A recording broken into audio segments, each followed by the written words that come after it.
The question I have for you is, while all of us sit in India and view Naval Ravikant ruling the internet in so many ways, a lot of Indians feel very proud to see someone from India, who shares genetics with us, kind of kill it on a world stage. So I've had this thought experiment lately. As I've been researching for this episode, I thought to myself that what if Naval's parents didn't leave India? And what if he was in Delhi? I'm pretty sure you'd still take up some form of entrepreneurship, knowing your personality, because I think there's some traits that don't change.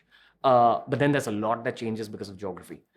I wonder if you've ever thought of that reality. If your parents didn't leave India and go to the US, how would your life be different according to you? I don't want to downplay geography at all. I actually think where you live is the single most important decision you make. But the first part of that is make it a decision. I like to think that even if my parents had not immigrated to the US, I would have probably done so at a later age because I was ambitious. And I wanted to be around smart people and I wanted to build things. When I immigrated to the US, I was not in any position to go to Silicon Valley and build things. I had to kind of, claw my way there. And I got there a little later than I should have, frankly. But at any given time in the world's history, there's usually only one or two places that really matter in terms of moving the world forward. So there was a time when it was Athens in ancient Greece. There's a time when it was Florence in Italy. There's a time when it was London in the United Kingdom. And the time when I was kind of coming into my formative years, it was Silicon Valley. And I knew that. The first time I used an Apple computer, it was an old Macintosh in the computer room in my high school.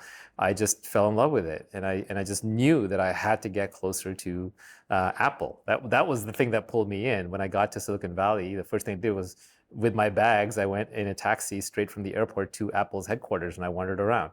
And I'd read this book by Guy Kawasaki called The Macintosh Way that was very inspirational to me. So at some point, if you have high agency, if you're a person that's self-motivated, which I think almost everybody watching this is, you will end up where you're meant to go. It's just going to take some effort.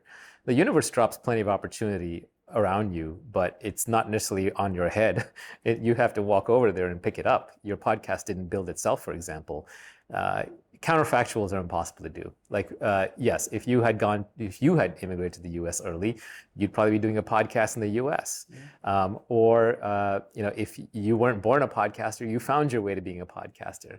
So even though, yes, there's luck involved, there's counterfactuals involved, there's immigration involved, don't believe that stuff.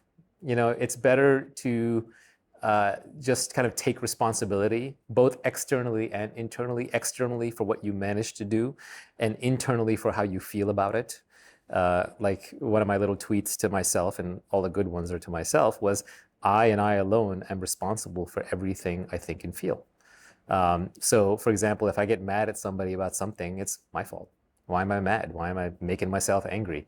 Why can't I just deal with the same situation in a cool, calm, and collected way? Why do I have to why do I have to lose control? Because anger is a loss of self-control. Why am I still so broken inside that happens? So I kind of reject this line of questioning, to be honest. What if? Who cares what if? We're here.